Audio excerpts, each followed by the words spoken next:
Find the direction and equation of the tangent, normal and binormal, and also obtain the normal, rectifying and oscillating planes at a point on the circular helix.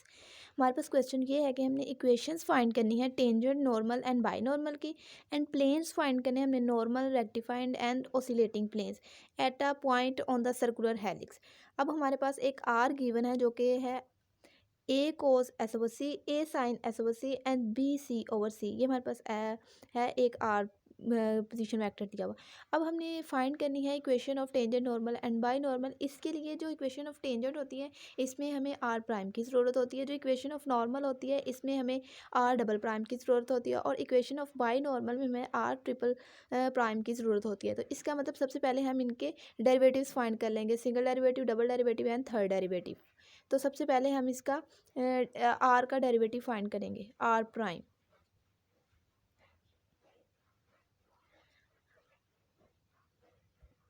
तो यहाँ पे हमारे पास are prime equal है minus A over C sine S over C minus A over C cos S over C and B C. ये हमारे पास equation number 1 है। अब हम यहाँ पे आर डबल प्राइम फाइंड करेंगे जो कि हमारे पास इक्वल आ जाएगा, जो कि हमारे पास इक्वल आ गया है minus A over C square cos S over C minus A over C square sine S over C and zero. यहाँ पे चूँकि हमारे पास कांस्टेंट था तो कांस्टेंट का डेरिवेटिव हमारे पास जीरो। अब हम फाइंड करेंगे आर ट्रिपल प्राइम, मतलब थर्ड डेरिवेटिव फाइंड करेंगे हम। ये हमारे पास आ गया इसका थर्ड डेरिवेटिव, थर्ड ऑर्डर का डेरिवेटिव। अब हमें ये जो इक्वेशन ऑफ हमारे पास बाई नॉर्मल है उसमें हमें क्रॉस प्रोडक्ट की भी ज़रूरत पड़ती है, मतलब R prime cross are double prime. तो अब हम इन दोनों का क्रॉस फाइंड करेंगे। यहाँ पे हमारे पास are prime cross are double prime. यहाँ पे ये हमारे पास क्रॉस प्रोडक्ट कुछ इस तरह से आया कि A B over C cube sine S over C minus A B over C cube cos S over C A square over C cube. ये हमारे पास सिंपली हम डायरेक्ट भी यहाँ से कर सकते हैं, और अगर इस तरह डायरेक्ट समझ नहीं आती तो आप लोग इसको मैट्रिक्स फॉर्म से भी कर सकते हैं। यहाँ से डायरेक्ट हम इस तरह से कर रहे हैं, अगर हम ये वाला हमारे पास एक आई को है, ये हमारे पास जे है और ये हमारे पास के है, तो मैट्रिक्स फॉर्म में अगर हम इसको ऐसे लिखेंगे यहाँ तक आर अब प्राइम और आर डबल प्राइम का हम ले रहे हैं, तो यहाँ पे अगर मैं आई के साथ इसको एक्सपेंड करती हूँ तो यहाँ पे मेरे पास ये वाली चीज़ कट जाएगी और ये वाली चीज़ बचेगी। तो इसको मैं जब ज़ीरो से मल्टीप्लाई करूँगी तो वो ज़ीरो हो जाएगा, और दरमियान में माइनस लगा के इनको मैं जब मल्टीप्लाई करूँगी तो minus minus plus a B over C cube sine S over c. ये मेरे पास यहाँ पे आंसर आ गया। अब ये जो दूसरी टर्म है मेरे पास, अगर मैं इसको जे के साथ एक्सपेंड करती हूँ तो मेरे पास ये दोनों टर्म्स और ये दो टर्म्स बचेंगे। इसको भी मैं ज़ीरो से जब मल्टीप्लाई करूँगी तो मेरे पास आंसर आ जाएगा ज़ीरो, और जब मैं इन दोनों को आपस में मल्टीप्लाई करूँगी तो मेरे पास आंसर आएगा minus A B over C cube cos S over c.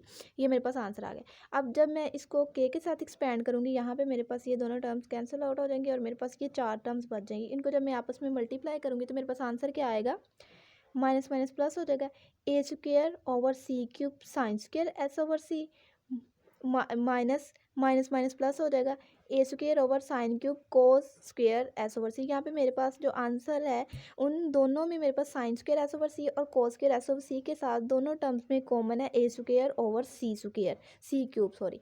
तो जब मैं a square by c cube को कॉमन निकालूंगी तो अंदर मेरे पास टर्म रह जाएगी sine square s over c plus cos square s over c. तो साइन स्क्वेयर प्लस कोस, मेरे पास जो कोस स्क्वेयर वो 1 के इक्वल होता है, तो मेरे पास आंसर क्या आ जाएगा, a square over C cube. Then हम अब इनकी इक्वेशंस लिखते हैं। The equation of the tangent is, यहाँ पे हमारे पास जो टेंजेंट की इक्वेशन होती है वो हमारे पास इक्वल होती है capital R is equal to small R plus lambda T which gives. अगर यहाँ से हम टी की लैम्डा की वैल्यू निकालें तो वो हमारे पास किसके इक्वल है, कैपिटल आर इधर आके हमारे पास माइनस हो जाएगा और टी डिवीजन में चला जाएगा, capital R minus R over T is equal to lambda. अब हम इसमें वैल्यूज़ पुट कर देंगे। कैपिटल आर हमारे पास क्या होगा, ये हमने इसकी वैल्यू फाइंड करनी, मतलब ये हमारे पास गिवन नहीं है तो इसको हम एज इट इज़ इसकी जगह पे हम कैपिटल एक्स भी लिख लेंगे, बिकॉज हम क्वाड्रेटिक फॉर्म में या प्लेन में हम एक्स वाई जी ज़्यादा यूज़ करते हैं, तो इसकी जगह हम एक्स लिख लेंगे।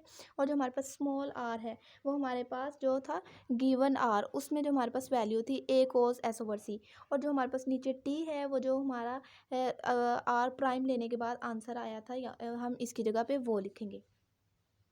यहाँ से देखिए हमारे पास जो स्मॉल आ रहा है वो हो जाएगा ए कोस एस ओवर सी, और जो हमारे पास नीचे टी है वो हमारे पास आएगा माइनस ए साइन एस ओवर सी। ये हमारे पास आ जाएगा इसका आंसर। तो ये हम यहाँ पे इसका लिख लेते हैं। यहाँ पे सिंपली हमने एक्स वाई और जी तीनों हमारे पास जो वेक्टर फॉर्म में गिवन थे उसके क्वाड्रेंट्स, उसमें हमने इसकी वैल्यूज़ लिख ली हैं।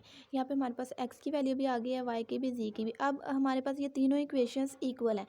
अब यहाँ पे हमारे पास ए ओवर सी बी ओवर सी था। अब तीनों इक्वेशंस चूँकि हमारे पास सेम है, इसलिए तीनों इक्वेशंस में से सी हमारे पास कैंसिल आउट हो गया। जो हमारे पास इक्वेशन टेंजेंट की बच गई है वो इस तरह से है। यहाँ से हम इनकी वैल्यूज़ निकाल सकते हैं अगर हमें इनके मतलब एंगल्स गिवन हो या फिर हमें कांस्टेंट की वैल्यू गिवन हो। अब हमें यहाँ पे क्वेश्चन में कुछ भी गिवन नहीं था, तो हमारे पास इसकी जनरल इक्वेशन यही बनती है। यहाँ से आप लोग देख भी सकते हैं कि हमारे पास y कहाँ से आया है। y के साथ जो वैल्यूज़ लगाई हैं हमने यहाँ पे जो हमारे पास था a sign S over c, ये हमारे पास था स्मॉल r, और यहाँ पे डेरिवेटिव में हमारे पास माइनस ए को सब पर जो c हमें दिया हुआ है ये हमारे पास है। ये सॉरी माइनस नहीं है, यहाँ पे ये गलती से लगा हुआ है। तो ये हमारे पास ए कोस एस ओवर सी हमारे पास टी की वैल्यू आ गई, और इसी तरह हमारे पास जी माइनस बी सी ओवर हमारे पास जो इसकी वैल्यू थी बी, ये हमारे पास बी सी ओवर सी था यहाँ पे, और नीचे हमारे पास ये था बी और सी हमारे पास तीनों में कांस्टेंट था, इसलिए ये आपस में कैंसिल आउट हो गया। हमने इसको इक्वेशन में यूज़ नहीं किया। ये हमारे पास इक्वेशन आ गया टेंजेंट की। देन हम लिखेंगे equation of normal and equation of by normal. यहाँ पे हमारे पास जो नॉर्मल की इक्वेशन है वो भी बिल्कुल सेम है, R is equal to smaller plus lambda B. तो यहाँ पे हमारे पास जो अगर हम इसको सिंप्लीफाई करें capital R minus small R over हमारे पास लैम्डा आ जाएगा। यहाँ पे कैपिटल आर की जगह पे हम एक्स लिखते हैं, और स्मॉल आर जो हमें फर्स्ट वाली इक्वेशन में गिवन था ए कॉस एस ओवर सी, और जो हमारे पास यहाँ पे टी हम यूज़ कर रहे हैं यहाँ पे हम डबल प्राइम वाला यूज़ कर रहे हैं। नॉर्मल की इक्वेशन में हमारे पास डबल प्राइम वाला टी यूज़ होगा, मतलब डबल प्राइम लेने के बाद हमारे पास जो आंसर आया। तो यहाँ पे हमारे पास जो थर्ड था वो हमारे पास ज़ीरो था। अब हमारे पास ये तीनों इक्वेशन सेम है, इसमें भी जो सी था वो कैंसिल आउट हो गया है। और अब देखें यहाँ पे हमारे पास ये सी के इक्वल है। अगर हम इस इक्वेशन को लेमडा के इक्वल रख के इसकी वैल्यू फाइंड करते हैं तो यहाँ पे हमारे पास क्या इसका आंसर आ जाएगा, ये जी ओवर ज़ीरो। ये तो हमारे पास अनडिफाइन हो जाएगा। तो इसका मतलब यहाँ पे हमारे पास सिर्फ ये दो टर्म्स रह जाएंगी। अब हम इन दोनों को इक्वल रख के आपस में सॉल्व क्रॉस प्रोडक्ट करके इसको सॉल्व आउट कर सकते हैं। और हम इस तरह भी लिखे तो इस तरह भी मतलब ये सही है, इस तरह भी कोई हमारा गलत नहीं है। लेकिन अगर हम इन दोनों इक्वेशंस को लिख लें तो भी हमारा ये क्वेश्चन ठीक हो जाता है। देन हम यहाँ पे लिखेंगे इक्वेशन ऑफ बाइनॉर्मल। यहाँ पे हमारे पास जो इक्वेशन ऑफ बाई नॉर्मल है वो भी इसी तरह से है, capital R is equal to R plus lambda B. तो यहाँ पे भी हमारे पास हम वही वैल्यू आर की जगह पे स्मॉल आर की जगह पे हम वही वैल्यू यूज़ करेंगे जो हमें गिवन थी, और हमारे पास यहाँ पे जो बी की जगह हमने वैल्यू लगाई है वो हमारे पास थी जो क्रॉस प्रोडक्ट लेने के बाद हमारे पास आई थी। यहाँ पे वो वाली वैल्यू यूज़ होगी। ये हमारे पास आ गए इक्वेशन ऑफ बाइनॉर्मल। हमने इक्वेशन ऑफ टेंजेंट भी फाइंड कर लिया, नॉर्मल भी एंड नॉर्मल भी। तो अब हम इनके प्लेन्स फाइंड करेंगे कि ये जो हमारे इक्वेशंस निकाली हैं ये कौन से प्लेन में लाई करती हैं। यहाँ पे मैं आपको प्लेन को याद रखने की एक सिंपल सी कंडीशन बताऊंगी जिससे आप मतलब कभी भी कंफ्यूज नहीं होंगे। अगर हमारे पास ये एक्स वाई जी हमारे पास जो क्वाड्रेंट दिया हुआ है, यहाँ पे हम इसको ले रहे हैं, यहाँ पे हमारे पास एक एन है, बी है और टी है। यहाँ पे हमारे पास एक कर्व है, तो कर्व यहाँ से हमारे पास ये वाली जो लाइन है इसको हम टेंजेंट भी बोल सकते हैं जो हमारे पास एन की फॉर्म में दी हुई है। तो यहाँ पे हम अब इसको याद रखेंगे, इसमें हमें ऑसिलेटिंग प्लेन कौन सा है, रेक्टिफाइंग कौन सा है और नॉर्मल कौन सा है।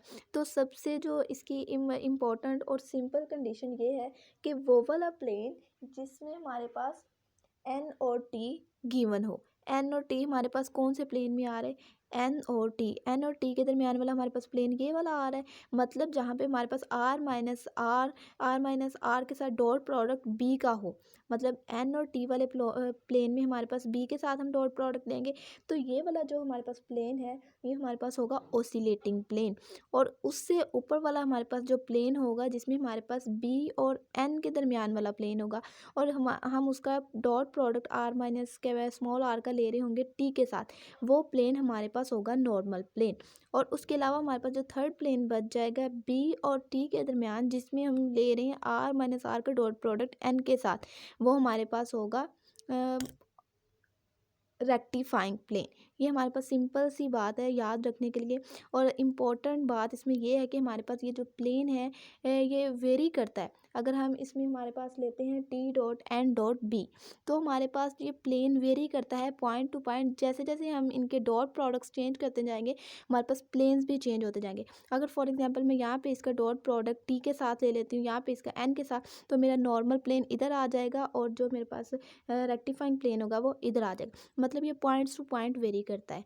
लेकिन सिंपल और जो मोस्ट इम्पॉर्टेंट बात यही है कि अगर हमारे पास बी के डॉट प्रोडक्ट है तो इसका मतलब वो ऑसिलेटिंग प्लेन है। अगर टी का हमारे पास डॉट प्रोडक्ट है टी के साथ तो इसका मतलब ये नॉर्मल प्लेन है। और अगर एन के साथ डॉट प्रोडक्ट है तो इसका मतलब ये हमारे पास रेक्टिफाइंग प्लेन है।